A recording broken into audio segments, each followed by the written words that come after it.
এই পৃথিবীতে আসার পর আমাদের হায়াত তো বাড়ছে না, বরং হায়াত প্রতি মুহূর্তে কি হচ্ছে? লোকেরা বলে হায়াত বাড়ে, হায়াত তো বাড়ে না, হায়াত কি হয়? জন্মের পরের থেকে আমার জন্য রিজার্ভ আছে যতটুকু, 50 বছর বাঁচবো, 60 বছর বাঁচবো, যতটুকু হায়াত আমার জন্য নির্ধারিত করা আছে, নির্ধারণ করা আছে, প্রতিদিন একদিন একদিন করে কমে যেতেছে। এজন্য আমি বলি, আমার বাড়িতে যে ঘড়িটা আছে, এই ঘড়িটা বেলা 1টার সময় ঢং করে একটা আওয়াজ দেয়, শ্রোতাকে শুনিয়ে দেয়, বাড়িওয়ালা তোমার জীবনের মূল্যবান হায়াত থেকে 1 ঘন্টা কমায়া দিলাম। 2টার সময় 2টা ঘন্টা লাগায় শোনায় দিল, বান্দারে তোমার জীবনের মূল্যবান সময় থেকে 2টি ঘন্টা কমে গেল। এমনি করে দিন গেল, মাস গেল, বছর গেল, আমাদের হুঁশ হলো না। সময় চলে গেল তাস খেলে খেলে, সময় চলে গেল আমাদের খেলাধুলা করে, শয়তানি বদমাশি করে। সময় কতটুকু পেলাম? কিয়ামতের দিন, বিচারের দিনটা যেটা হবে, আল্লাহ রাব্বুল আলামিন বলেন বিচারের দিনটাই লম্বা হবে 50 আলফা সানা মিম্মা তাউদ্দুন। বিচারের দিনটা লম্বা হবে কত বছর? 50,000 বছর। কত বছর? দুনিয়ায় যেভাবে তুমি হিসাব করো, দুনিয়ার গণনা অনুযায়ী হাসরের বিচারের দিনটা হবে 50,000 বছরের মতো লম্বা।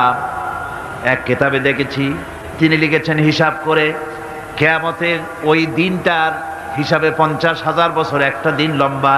ওই হিসাবে পৃথিবীতে যারা 60 বছর বাঁচলো, সে যেন আখেরাতে 2 মিনিট দুনিয়ায় বাঁচলো।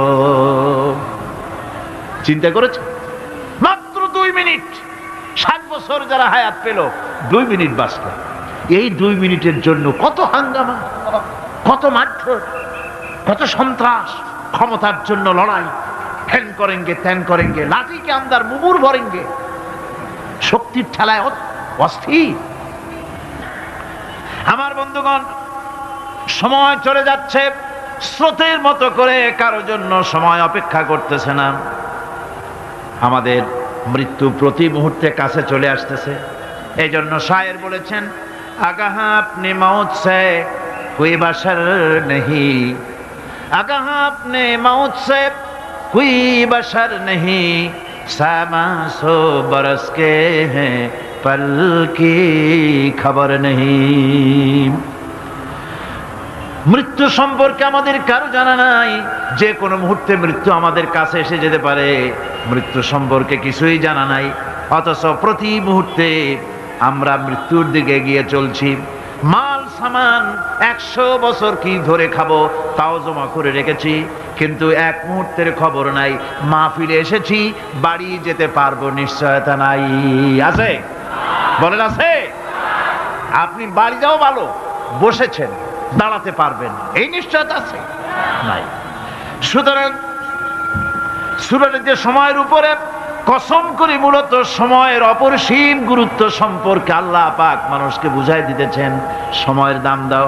আমাদের সময় চলে যায় গান শুনতে শুনতে, আশ্চর্য মলম বিক্রি করা দেখতে দেখতে, তাস পাশা খেলতে খেলতে সময় চলে যায়, কেউ খেয়াল করে না।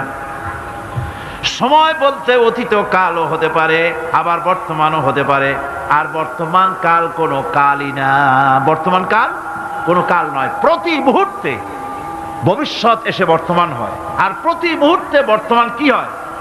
অতীত হয়ে যায়। বর্তমান কাল বলে কোনো কাল নাই, প্রতি মুহূর্তে অতীত হয়ে যাচ্ছে। এই যে আমি মাহফিলে বসছিলাম প্রথম এসে, ওইটা কি এখনো বর্তমান আছে? এই যে বর্তমান কথা বলছি, এটা অতীত হয়ে যাচ্ছে। সুতরাং বর্তমান কাল নাই। আল্লাহ পাক অল আসরের সময়ের কসম করে বলছেন। যদি আমরা চিন্তা ভাবনা করি তাহলে আমরা লক্ষ্য করব আমাদের আসল মূলধন সময়। আসল মূলধন কি? জীবনের আসল মূলধন কি? সময়। ইমাম রাজি রহমতুল্লাহ আলাইহি এই পর্যায়ে এক বুজুর্গের ব্যক্তির কথা তিনি আলোচনা করেছেন। তিনি বলেছেন যে একটা লোক, তিনি সূরা আল আসর এর ব্যাখ্যা তিনি বুঝতেছিলেন না। ব্যাখ্যাটা কি? এই মাথার মধ্যে ঘুরপাক খাচ্ছিল এর ব্যাখ্যা কি? একবার তিনি বাজারে ঢুকলেন, তারপরে তিনি শুনতে পেলেন বাজারের এক প্রান্ত থেকে একজন চিল্লায় বলতেছে, সেই ব্যক্তির উপরে রহম করো যার পুঁজি গলে যায়। সেই ব্যক্তির উপরে রহম করো যার পুঁজি গলে যায়। উনি চিন্তা করলেন পুঁজি এবার গলে কেমনে,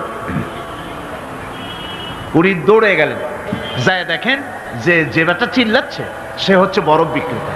কি বিক্রেতা? বরফ, বরফ, আইস। এখন এই বরফ বিক্রেতা সে চিল্লায় বলতেছে সেই ব্যক্তির পরে রহম করো যার পুঁজি কি গলে যায়। সূর্যের তাপ বাড়তেছে আর বরফ গলে যাচ্ছে। সে বুঝাতে চাচ্ছে যে আমার এই বরফটা জমাট থাকা অবস্থায় তোমরা কেউ কেনো, যেহেতু আমার পুঁজি তো এর মধ্যে আমি ইনভেস্ট করেছি। এটা যদি পানি হয়ে যায় তো পানি তো কেউ কিনবে না, এটা তো যেখানে সেখানে পাওয়া যায়। বরফ পাওয়া যায় না বলি তো আমি বরফ কিনে আনছি। তোমরা আমার প্রতি দয়া করো, তাড়াতাড়ি করে বরফটা কিনে নিয়ে যাও। ইমাম রাজি রহমতুল্লাহ আলাইহি বলেন, বুজুর্গ ব্যক্তি চিৎকার মেরে বললেন আল্লাহু আকবার, আমি কিন্তু এই বরফ বিক্রেতার ঘোষণার মধ্য দিয়ে সূরা ওয়াল আসরের তাফসীর আমি বুঝে ফেলেছি। তার মানে হলো বরফ বিক্রেতা যেভাবে বলতেছে সেই ব্যক্তির উপরে রহম করো যার পুঁজি গলে যায়, আমারও তো একটা পুঁজি আছে, ওই পুঁজির নাম হায়াত। প্রতি মুহূর্তে আমার পুঁজি তো গলে যেতেছে, আমার পুঁজি তো গলে যায়, প্রতি মুহূর্তে কমে যেতেছে। আহারে এই পুঁজি যে গলে গেল ধরে রাখতে পারলাম না, এই জন্য কিছুই তো করতে পারি নাই। সূরা ওয়াল আসরের ভিতরে মানুষের আয়ুষ্কাল দেওয়া হয়েছে, বরফ গলে যাওয়ার মতো দ্রুত সে আয়ু কমে যাচ্ছে। একে যদি নষ্ট করে ফেলা হয়, ভুল কাজে ব্যয় করা হয়, সেটাই হচ্ছে মানুষের মূল ক্ষতি। মানুষের মূল ক্ষতি। ব্যবসায় ক্ষতিগ্রস্ত হয়েছে, এটা মূল ক্ষতি নয়। স্বাস্থ্য হারাইছে, মূল ক্ষতি নয়। রাজনীতিতে ব্যর্থ হয়েছে, মূল ক্ষতি নয়। জীবনে মন্ত্রিত্ব হারাইছে, মূল ক্ষতি নয়। মূল ক্ষতি প্রতি মুহূর্তে সময় নষ্ট হচ্ছে, এটাই মূল ক্ষতি। ভাইরা, কিয়ামতের দিন জান্নাতীদের কোনো দুঃখ থাকবে না, সকলের দুঃখ থাকবে। জান্নাতীদের কোনো দুঃখ থাকবে নাকি? থাকবে, থাকবে। জান্নাতীদের মনের মধ্যে একটা দুঃখই থাকবে, ভালো করে শুনুন। জান্নাতীদের মনের মধ্যে একটা দুঃখই হবে, তারা মনে মনে চিন্তা করবেন, আফসোস করবেন, আহারে যদি দুনিয়ায় বসে অমুক সময় বাসে বসেছিলাম আজে বাজে চিন্তা করেছি, বাড়ির ড্রয়িং রুমে একা একা বসে বসে আজে বাজে চিন্তা করেছি, অমুক অমুক সময় খেলাধুলায় কাটাইছি, এই সময়গুলিতে যদি সুবহানাল্লাহ, আলহামদুলিল্লাহ, লা ইলাহা ইল্লাল্লাহ, আল্লাহু আকবার এই তাসবিহ যদি পড়তাম, জিকির আজগার করতাম, জান্নাতের ভিতরে আরো নিয়ামত লাভ করতে পারতাম। সময়টা তো কাজে লাগাইলাম না। মানুষের শর্ত, মুমিনের সব কাজে সওয়াব। ওয়াকুলু লিন্নাসি হুসনা, মানুষের সঙ্গে ভালো ভালো কথা কও, মানুষের সঙ্গে হাসি মুখে কথা কও। একজনের সাথে হাসি মুখে কথা বললেন, আপনার একটা সদকা দেওয়ার মতো সমান সব আমলনামায় লেখা হয়ে গেল। ভালো ভালো কাম করো। বন্ধুগণ, সময় দ্রুত গতিতে চলে যাচ্ছে, মানুষের জীবন ক্ষতিগ্রস্ত হচ্ছে। ক্ষতি থেকে বাঁচতে পারবে চারটা গুণ যার মধ্যে আছে, বাকি সব ক্ষতিগ্রস্ত হয়ে যাবে। আমার ভাইয়েরা, এই কথাগুলি বলে আল্লাহ পাক যেন এরকম একটা দৃষ্টান্ত দিলেন। আপনি যদি পরীক্ষার হলে গিয়া দেখেন ছাত্ররা পরীক্ষা দিতেছে, পরীক্ষার জন্য নির্ধারিত সময় কতটুকুন? 3 ঘন্টা। 3 ঘন্টা, 3 ঘন্টা। আপনি গিয়ে দেখলেন কোন একজন পরীক্ষার্থী পরীক্ষা দিতে গিয়ে আর একদিকে তাকায় আছে, আকাশের তারা গুনতেছে, অথবা সে গল্প করতেছে, অথবা পরীক্ষা বাদ দিয়ে আজে বাজে কিছু লিখতেছে। আপনি যেমন তাকে, ওই ছেলেটাকে আনমনা গাফেল ছেলেটাকে ঘড়ির দিকে তাকায় বলেন, এই ছেলে ওই ঘড়ির দিকে তাকাও, দেখো তোমার সময় কিন্তু চলে যেতেছে, মাত্র 1 ঘন্টা আর তুমি সময় নষ্ট করতেছো। আল্লাহ যেন স্নেহ পরবশে তামাম পৃথিবীর গোলামদেরকে, বান্দাদেরকে আঙ্গুল নির্দেশনা দিয়ে বলছেন, বান্দারা প্রতি মুহূর্তে তোর জীবনের মূল্যবান সময় চলে যেতেছে, প্রতি মুহূর্তে সময় যাচ্ছে। আল ইনসান, ইনসান বলতে শুধু মুসলমান না, ইনসান বলতে কি মুসলমান শুধু না, আল ইনসান মানব মণ্ডলী, বিশ্বের সমস্ত মানুষকে আল্লাহ বলছেন, হিন্দু, খ্রিস্টান, বৌদ্ধ, নাসারা, ইহুদি, মজুসি, মুসলমান, বিশ্বের সব মানুষকে আল্লাহ বলছেন। যেহেতু আল্লাহ স্রষ্টা, মানুষের ব্যাপারে সার্বিক কল্যাণময় কথা কে বলতে পারেন? কে বলতে পারেন? সে আল্লাহ রাব্বুল আলামিন বলছেন, সময় চলে যাচ্ছে ও পৃথিবীর মানুষেরা, এই মানুষ বলতে আল্লাহ রাব্বুল আলামিন কোন ব্যক্তি, কোন গোষ্ঠী, কোন জাতিকে বলেন নাই, বলেছেন সমগ্র মানবতাকে। এর অর্থ হচ্ছে সূরাটিতে উল্লেখ্য 4টি গুণ যদি আমল করতে পারে লোকেরা, যেই ব্যক্তি করবে, যেই সমাজ করবে, যেই রাষ্ট্র করবে, যেই গোষ্ঠী করবে, যেই জাতি করবে, তারাই ক্ষতি থেকে বেঁচে যাবে। আর যারা করবে না তারা ক্ষতিগ্রস্ত হবে। কি হবে বলুন? এখন আল্লাহ পাকের কথা শুনুন। আল্লাহ পাক বলছেন, ওয়াল আসরি ইন্নাল ইনসানা লাফি খুসর। খুসরিন, এই যে খুসর, খাসারা, এই শব্দটা হচ্ছে আবিধানিক অর্থে ক্ষতি হচ্ছে লাভের বিপরীত। লাভের বিপরীত কি? ক্ষতি। নাফা, এই নাফার বিপরীত কি? নোকসান। খাসারাটা কি? নোকসান বলা হয় পুঁজি 50,000 খাটাইছিলাম, লাভ করতে পারি নাই, পুঁজি ঠিক আছে, এটাকে বলা হয় নোকসান। এটাকে কি বলা হয়? নোকসান।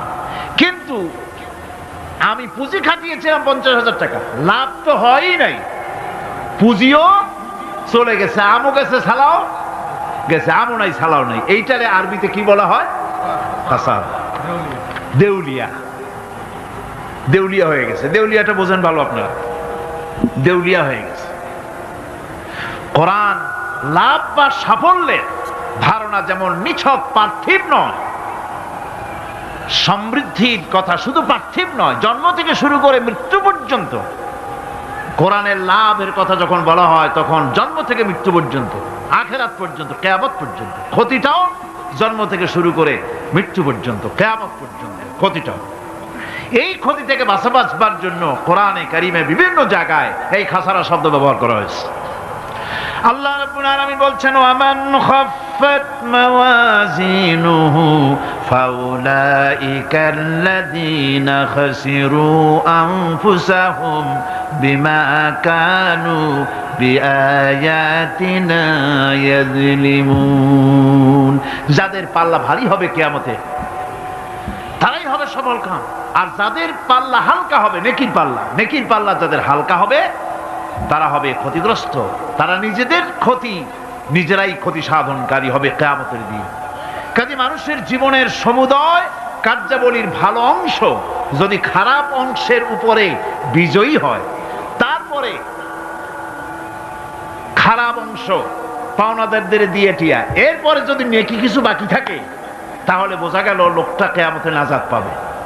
আর যদি ভালো কাজের উপরে খারাপ কাজ বিজয়ী হয়ে যায় আর সমস্ত পাওনাদারদেরকে পাওনা মিটাইয়া তারপরেও পাপ বাকি থেকে যায়, এক চাইতে খাসারা পৃথিবীতে, আকাশে, জমিনে কিছুই আর হবে না। এর থেকে বাঁচার জন্য আল্লাহ পাক এই খাসারা থেকে বাঁচার জন্যই মানুষকে এই কথা বলছে। এই কথাটি কোরআনে কারিমের অন্য একটি আয়াতে আরো সুন্দর করে বলা হয়েছে। যারা নাকি এই দুনিয়ার বুকে যারা নিজেদের পুঁজি খাটাইছে, জীবনের পুঁজি সুদ কামাইতে খাটালো, জীবনের পুঁজি খাটালো হারাম কামাইয়ের ভিতরে, অন্যায় কাজের ভিতরে, যারা জীবনের পুঁজিকে আল্লাহর দ্বীনের কাজে লাগাতে পারে নাই, তাদের সম্পর্কে বলা হচ্ছে খাসিরাদ দুনিয়া ওয়াল আখিরাতা যালিকা হুয়াল খুসরানুল মুবিন। খাসিরাদ দুনিয়া ওয়াল আখিরাত, দুনিয়াও ক্ষতিগ্রস্ত, আখিরাতেও ক্ষতিগ্রস্ত। এটা হচ্ছে তার জন্য সুস্পষ্ট ক্ষতি, এর থেকে বড় ক্ষতি আর কিছুই হতে পারে না। আল্লাহ পাক কোরআনে কারীমে অন্যত্র বলেছেন, وَنُنَزِّلُ مِنَ الْقُرْآنِ مَا هُوَ شِفَاءٌ وَرَحْمَةٌ لِلْمُؤْمِنِينَ وَلَا يَزِيدُ الظَّالِمِينَ إِلَّا خَسَارًا। আমি এই কোরআন অবতরণের পরিক্রমায়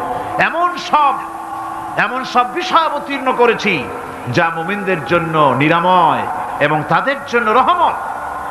আর জালিমদের জন্য ক্ষতি ছাড়া আর কিছুই বৃদ্ধি পায় না। জালিমদের জন্য ক্ষতি বৃদ্ধি পায়, আর যারা মুমিন তাদের জন্য এর মধ্যে নিরাময় আছে, এর মধ্যে রহমত আছে। অর্থাৎ যারা এই কোরআনকে যারা নিজেদের আইনের কিতাব হিসাবে গ্রহণ করেছে, কোরআনকে তাবিজের কিতাব হিসাবে নয়, ধর্মীয় কিতাব হিসাবে নয়, কোরআন সংবিধান, কোরআন কি, কোরআনকে যারা সংবিধান হিসাবে মেনে নিয়েছে, কোরআনকে যারা সংবিধান হিসাবে গ্রহণ করলো, ব্যক্তি, পরিবার, সমাজ, রাষ্ট্রে তাদের যাবতীয় মানসিক, বুদ্ধিবৃত্তিক, নৈতিক, তামাদ্দুনিক রোগের নিরাময় হবে, এর দ্বারা শান্তি হবে। কিন্তু যেসব জালিম এই কোরআনকে প্রত্যাখ্যান করেছি, কোরআনকে যারা মৌলবাদীদের কিতাব বলে, কোরআনের কথা বললে মৌলবাদ বলে গাইল দেয়, তারা তাদের কপালকে পোড়াইয়া ছাই বানাইয়া দিছে, তাদের তাদের কপাল ভস্মীভূত করে দিয়েছে। আমার দেশে, এই দেশটা কি মুসলমান বেশি না অন্য জাতি বেশি? কোন জোরে কোন? মুসলমান সবচেয়ে, খুব লক্ষ্য করে শোনেন, এই দেশে সবচেয়ে মুসলমান বেশি, ইন্দোনেশিয়ার পরে। পৃথিবীর দ্বিতীয় বৃহত্তম মুসলিম দেশ হলো কোনটা? বাংলাদেশ। এই দেশে ইসলামরে যত গালি দেওয়া হয়েছে, কোরআনকে যত গালি দেওয়া হয়েছে, আলেমদেরকে যত গালি দেওয়া হয়েছে, রাসূলুল্লাহকে যত গালি দেওয়া হয়েছে, ইসলামী আদর্শকে যত গালি দেওয়া হয়েছে, পৃথিবীতে কোন দেশে এইভাবে ইসলামকে গালি দেওয়া কোথাও হয় নাই। এমনকি আমেরিকার মতো দেশে, ইংল্যান্ডের মতো দেশেও কোরআনের বিরুদ্ধে এত কথা কেউ বলতে সাহস পাবে না, ইসলামের বিরুদ্ধে কথা বলতে সাহস পাবে না, যেহেতু মুসলমানেরা সেখানে পাল্টা আক্রমণ করবে। আজ আমার দেশে মুসলমানের ঘরের সন্তান হইয়া ইসলামের বিরুদ্ধে তারা বক্তব্য রাখে। মৌলবাদ, মৌলবাদ জিকির উঠে গেছে। আমেরিকার প্রেসিডেন্টরা যখন শপথ নেন, প্রেসিডেন্ট হিসাবে ওথ নেন, বাইবেলের উপরে হাত রাখেন আর বলেন, এই মহাগ্রন্থকে স্পর্শ করে শপথ নিচ্ছি, আমি আমার চিন্তা চেতনা, আমার মেধা, আমার প্রজ্ঞা সবটা আমার জাতি, আমার দেশকে উন্নয়নের জন্য, এর সমৃদ্ধির জন্য, এর সংরক্ষণের জন্য আমি আমার জীবনকে উৎসর্গ করব। বাইবেলের উপরে স্পর্শ করে এই শপথ তারা নেন। আমার দেশের প্রেসিডেন্ট, প্রধানমন্ত্রী শপথ নেওয়ার সময় কোরআন শরীফের উপরে হাত রাখে যদি, তাহলে বলা হবে বেচারা মৌলবাদী হয়ে গেছে। এটা করা যাবে না। আর যদি কেউ করে সামান্য কিছু, কোরআন না, যদি তসবিহ নিয়েও আসে, তাহলে বুঝতে হবে জাতির সাথে একটা প্রতারণা ছাড়া আর কিছুই না। কাজেই ধর্মের প্রতি আকর্ষণ একটা ভিন্ন জিনিস, সেই জিনিসকে ছেড়ে যারা দেয় তারাই ক্ষতিগ্রস্ত হয়, আর যারা ধরে রাখে তারা দুনিয়ায় ক্ষতিগ্রস্ত হয় না। আল্লাহ পাক এখানে রাসূল করিম সাল্লাল্লাহু আলাইহি ওয়াসাল্লামের একটি হাদিস প্রণিধানযোগ্য কোরআনের ব্যাপারে। হুজুর বলেছেন, আল কোরআন হুজ্জাতুন লাকা ওয়া আলাইকা। এই কোরআন হয় তোমার পক্ষের সাক্ষী, না হয় এই কোরআন তোমার বিপক্ষের সাক্ষী। কিয়ামতে এই কোরআন হয় তোমার পক্ষে কাজ করবে, নতুবা এই কোরআন তোমার বিপক্ষে কাজ করবে। দুই অবস্থা থেকে খালি হবে না, হয় কোরআন তোমার পক্ষে সাক্ষী দেবে, না হয়। আমরা কি চাই? কিয়ামতে কি চাই? বলেন কি চাই? কোরআনের পক্ষে যদি আমরা সাক্ষী চাই, তাহলে এই কোরআনের পক্ষে আমাদেরকে কাজ করতে হবে। এছাড়া আমাদের নাজাতের কোনো পথ নাই। আমাদের মুক্তির পথ হচ্ছে কোরআন কেন্দ্রিক, রাসূলুল্লাহর হাদিস কেন্দ্রিক।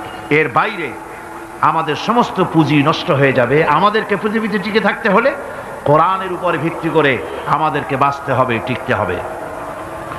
কোরআনে কারিমে আল্লাহ রাব্বুল আলামিন অন্যত্র বলেছেন, কুল ইন্নাল খাসিরিনাল্লাযীনা খাসিরু আনফুসাহুম ওয়া আহলিহিম ইয়াওমাল কিয়ামাহ আলা যালিকা হুয়াল খুসরানুল মুবিন।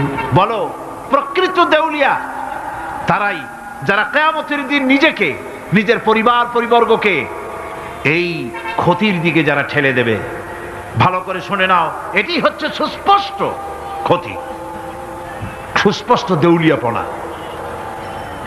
এই ক্ষতি থেকে বাঁচার জন্য আল্লাহ রাব্বুল আলামিন কোরআনে কারীমের মধ্যে বলেছেন, ওয়াল আসরি ইন্নাল ইনসানা লাফি খুস। পড়েন সবাই, ওয়াল আসরি ইন্নাল ইনসানা লাফি খুস। মানুষের, সমগ্র মানুষের জীবন ক্ষতিগ্রস্ত, ব্যর্থ। কে বলতেছেন? গা শিউরে ওঠার কথা না? গা শিউরে ওঠে? আল্লাহ বলতেছেন ক্ষতিগ্রস্ত, ব্যর্থ। আপনি যতই মনে করেন আপনার মিল আছে, কল আছে, কারখানা আছে, মন্ত্রী, টাকা পয়সা আছে, প্রেসিডেন্ট হয়েছেন, প্রধানমন্ত্রী হয়েছেন, আপনার জীবন সফল হয়েছে, আল্লাহ বলেন না, জীবন ব্যর্থ, জীবন বিফল, জীবন ক্ষতিগ্রস্ত। তাম পৃথিবীর সমস্ত মানুষ ক্ষতিগ্রস্ত, ব্যর্থ। 4টা কাজ করলে সফল হবে। কয়টা কাজ? জোরে বলেন, কয়টা কাজ? ইল্লাল্লাযীনা আমানু ওয়া আমিলুস সালিহাতি ওয়া তাওয়াসাউ বিল হাক্কি ওয়া তাওয়াসাউ বিস সাবর। 4টা কাজ করলে জীবন হবে সফল। এই ব্যর্থতা থেকে, এই ক্ষতি থেকে যদি বাঁচতে চাই কিনা? কারা কারা চাই? দেখাই তো হাত। কারা কারা চাই? ক্ষতির হাত থেকে বাঁচতে চাই কারা? আলহামদুলিল্লাহ, হাত নামান। ক্ষতির হাত থেকে যারা বাঁচতে চান, আল্লাহ রাব্বুল আলামিন তাদের জন্য ফর্মুলা পেশ করেছেন, ইল্লাল্লাযীনা আমানু ওয়া আমিলুস সালিহাতি ওয়া তাওয়াসাউ বিল হাক্কি ওয়া তাওয়াসাউ বিস সাবর। আল্লাহ পাক বলেন 4টি কাজ করলে জীবন সফল হয়ে যাবে। কয়টা কাজ? 4টা কাজ করলে জীবনটা সফল হয়ে যাবে। 1 নম্বরে ঈমান। 1 নম্বরে কি? ঈমান। এটাই হচ্ছে ফাউন্ডেশন।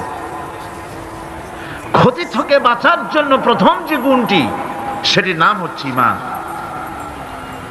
ইসলামে ঈমানের স্থান সর্বপ্রথম, তারপরই হচ্ছে ইসলাম।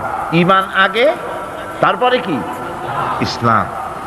ইসলাম হচ্ছে বীজ, ঈমান হচ্ছে বীজ, আর ইসলাম হচ্ছে চারা, গাছ। এটা হচ্ছে ভিত্তি। এই ভিত্তিকে সর্বপ্রথম মজবুত করতে হবে। ঈমানের ভিত্তি, ঈমানের ভিত্তি দুনিয়ায় ঈমানের আহ্বান জানাবার জন্যই আল্লাহ রাব্বুল আলামিন সমস্ত নবী এবং রাসূলদেরকে পৃথিবীতে পাঠিয়েছেন ঈমানের আহ্বানের জন্য। দুনিয়ার সমস্ত নবীদের দাওয়াত ছিল ঈমানের দাওয়াত। কিসের দাওয়াত? এই ঈমানের দাবিটা আসছে, এই দাওয়াতটা এসেছে আল্লাহর কাছ থেকে। কার কাছ থেকে? দেখুন, পৃথিবীর ভিতরে কোন নবীদের কথার সাথে আরেকজন নবীর কথার কোনো বৈপরীত্য হয় নাই। সমস্ত নবীদের কথা একরকম ছিল। কয় রকম? একজন নবীর সঙ্গে তার বক্তব্যের সাথে আরেকজন নবীর বক্তব্যের কোনো গুণগত মৌলিক কোনো পার্থক্য ঘটে নাই, অসঙ্গতি হয় নাই। কারণ নবীরা, আম্বিয়া আলাইহিমুস সালাম, নিজেরা বানিয়ে কথা রচনা করে তারা মানুষের সামনে পেশ করে নাই। সমস্ত নবীদের কাছে যত দাওয়াত এসেছে, একটা অফিস থেকে এসেছে। সে অফিসটা হচ্ছে কার? আল্লাহ রাব্বুল আলামিনের। তাই দুনিয়ার সমস্ত পয়গম্বরদের দাওয়াত ছিল না ইলাহা ইল্লাল্লাহ, লা ইলাহা ইল্লাল্লাহ, লা ইলাহা,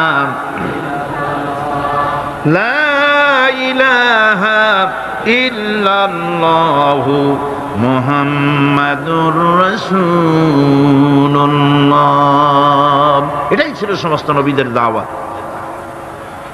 কোরআনে কারীম তার ধারক এবং বাহক সম্পর্কে বলে যে তিনি যে দাওয়াত দিয়েছেন সে দাওয়াতটা হলো ঈমানের দাওয়াত। আমাদের নবী তিনি এসে যে দাওয়াত দিয়েছেন সে দাওয়াতটা কিসের?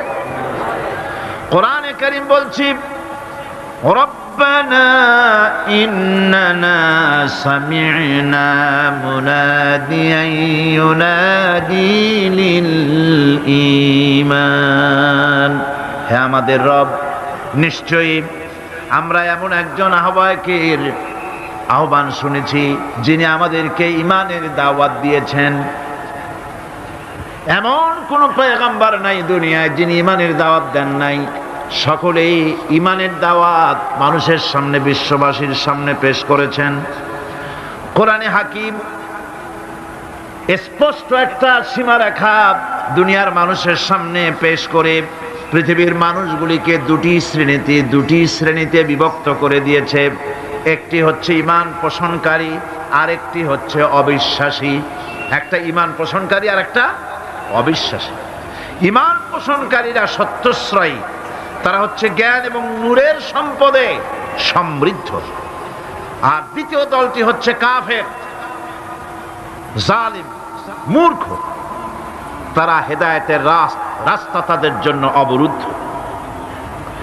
কোরআনে কারীম এই দুইটি দল সম্পর্কে উল্লেখ করতেছেন, মাসালুল ফারিকাইনি কাল আ'মা ওয়াল আসাম্মি ওয়াল বাসীরি ওয়াস সামীম হাল ইয়াস্তাবিয়ানি মাসালান আফালা।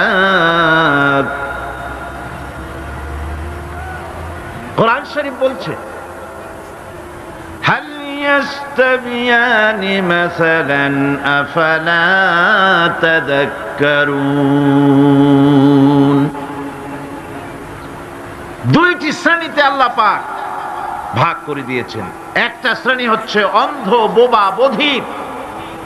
আরেকটি যারা শুনতে পায়, চোখে দেখতে পায়। এ দুটি কখনো এক নয়, সমান নয়। এ দুটির রাস্তা আলাদা। কাফেরের রাস্তা আর ঈমানদারদের রাস্তা সম্পূর্ণ ভিন্ন। আল্লাহ রাব্বুল আলামিন ঈমান এবং কুফরের পার্থক্য বলে দেওয়ার জন্য গোটা মানব জাতির মধ্যে স্পষ্ট করে বলেছেন, লা ইকরাহা ফিদ-দীন ক্বাদ তাবায়্যানার রুশদু মিনাল গায়ব। দ্বীনের ব্যাপারে জোর জবরদস্তি নেই। এখানে হেদায়েতের পথ এবং গোমরাহি, হেদায়েতকে গোমরাহির পথ থেকে সম্পূর্ণ আলাদা করে দেওয়া হয়েছে। লা ইকরাহা ফিদ-দীন, দ্বীনের ব্যাপারে কোনো জোর জবরদস্তি নাই। যারা ধর্মনিরপেক্ষবাদী তারা এই আয়াতটাকে নিজেদের মতবাদকে প্রতিষ্ঠার লক্ষ্যে অনেক সময় কাজে লাগায়। দুটি আয়াতকে তারা বেশি ব্যবহার করে। একটা হচ্ছে লাকুম দীনুকুম ওয়ালিয়া দীন, আর একটা হচ্ছে লা ইকরাহা ফিদ-দীন। এই দুইটি আয়াতকে ধর্মনিরপেক্ষবাদীরা ব্যবহার করে। এই দুটির কোনটি তাদের আদর্শকে বোঝাবার লক্ষ্যে ব্যবহারের কোনো সুযোগ নাই। লা ইকরাহা ফিদ-দীন, ধর্মের ব্যাপারে কোনো বাড়াবাড়ি নাই, জোর জবরদস্তি নাই। এ কথা বলা হয়েছে এই কারণে যে কোন বিধর্মীকে, অমুসলিমকে ভয় দেখিয়ে, লোভ দেখিয়ে অথবা কোন ক্রমে কোন প্রকার চাপ সৃষ্টি করে তাকে মুসলমান বানানো যাবে না। এমনকি সূরা তওবার মধ্যে এসেছে, যুদ্ধ চলাকালীন সময়, জিহাদ চলাকালীন সময় কোন অমুসলিম যদি ইসলাম জানার জন্য তোমাদের তাঁবুতে আসে, তাহলে তুমি তাকে ইসলাম বুঝাও। ইসলাম শোনার পরে যদি মেনে নেয় ভালো কথা, আর যদি না মানে তাকে তার তাঁবু পর্যন্ত ফিরে যেতে দাও। মাঝপথে তাকে আক্রমণ করা যাবে না। ধর্মের ব্যাপারে কোনো বাড়াবাড়ি নাই। লা ইকরাহা ফিদ-দীন, এর দ্বারা ধর্মনিরপেক্ষতার কোনো কথা বোঝানো হয়নি। আর লাকুম দীনুকুম ওয়ালিয়া দীন, এটা ছিল কাফেরদের সেই বক্তব্যের প্রেক্ষিতে যেখানে কাফেররা বলেছিল মুহাম্মদ সাল্লাল্লাহু আলাইহি ওয়াসাল্লাম, আসুন আমরা এক কাজ করি, সেটা হলো ধর্ম নিয়ে আমাদের মধ্যে যে বাকবিতণ্ডা হচ্ছে, আমরা ধর্মকে 50-50 ভাগ করে নিই। কিছুদিন আমরা গিয়া আপনার আল্লাহরে সেজদা দেই, আর কিছুদিন আপনারা আমাদের মূর্তিগুলিকে প্রণাম করুন। এই প্রস্তাব যখন রাখল, আল্লাহ রাব্বুল আলামিন সূরা কাফিরুন অবতীর্ণ করে দিলেন। কুল ইয়া আইয়ুহাল কাফিরুন লা আ'বুদু মা তা'বুদুন। হে কাফেরেরা, হে অবিশ্বাসীরা, নবী আপনি বলুন, হে অবিশ্বাসীরা, তোমরা যার ইবাদত করো আমরা তার ইবাদত করি না, আবার আমরা যার ইবাদত করি তোমরাও তার ইবাদত করো না। সুতরাং লাকুম দীনুকুম ওয়ালিয়া দীন, সুতরাং তোমাদের দিন তোমাদের জন্য, আমাদের দিন আমাদের জন্য। এখানে নিরপেক্ষতার কথা বলা হয় না, এখানে পক্ষের কথা বলা হয়েছে। কিসের পক্ষ? ধর্মের পক্ষ। কিসের পক্ষ? হিন্দু, খ্রিস্টান, বৌদ্ধ, তোমরা তোমাদের ধর্মের পক্ষে থাকো। মুসলমান, তোমরা তোমাদের ধর্মের পক্ষে থাকো। ধর্মের ব্যাপারে নিরপেক্ষ হওয়ার কোনো সুযোগ নাই। আছে নাকি সুযোগ?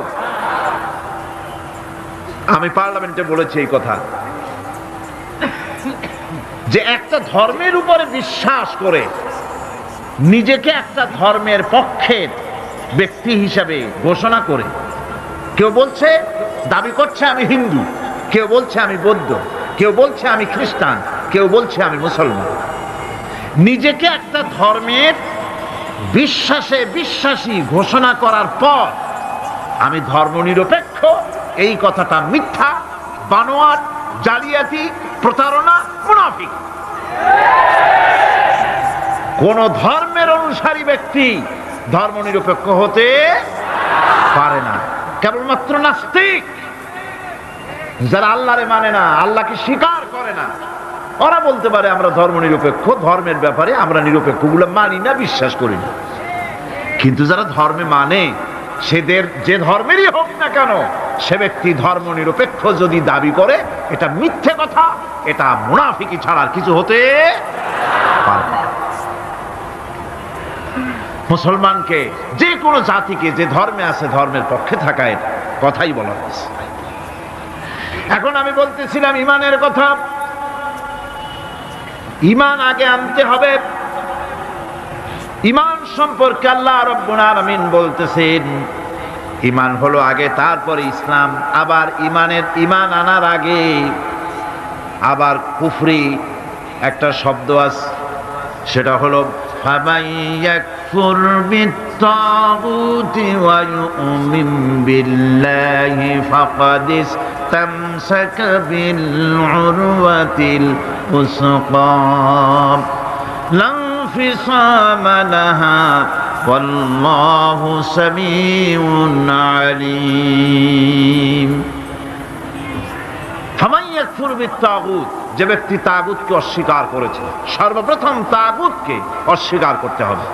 ওয়া ইউমিন বিল্লাহ, আর এরপরে আল্লাহর উপরে যে ঈমান আনলো, ফাকাদ ইসতামসাকা বিল উরওয়াতিল উসকা, সেমন এক শক্ত অবলম্বন ধারণ করলো যা তাকে কোনো কিছুই বিচ্ছিন্ন করবে না, ধ্বংস করে দেবে না। সুবহানাল্লাহ। এখন সত্যিকারের ঈমানদারের পরিচয়টা কি? কোরআনে কারীম সত্যিকারের ঈমানদারের পরিচয় এভাবে পেশ করতেছে, ইন্নামাল মুমিনুনা আল্লাযীনা আমানু বিল্লাহি ওয়া রাসূলিহি সুম্মা লাম ইয়ারতাবু وجاهدوا بأموالهم وأنفسهم في سبيل الله أولئك هم الصادقون। ঈমানের দাবিতে সত্যবাদী কারা? ইন্নামাল মুমিনুনা আল্লাযীনা আমানু বিল্লাহি ওয়া রাসূলিহি, সত্যিকারের মুমিন তো তারা যারা নাকি ঈমান এনেছে আল্লাহর উপর এবং রাসূলের উপরে। এই ঈমান আনার পর সুম্মা লাম ইয়ারতাবু, এরপরে কোন সন্দেহে সে নিপতিত হয় নাই, কোন সন্দেহ তার মনের মধ্যে জায়গা পায় নাই, আর সে আল্লাহর রাস্তায় জিহাদ করেছে মাল দিয়ে, জান দিয়ে। উলাইকা হুমুস সাদিকুন, এরাই হলো ঈমানের দাবিতে সত্যবাদী।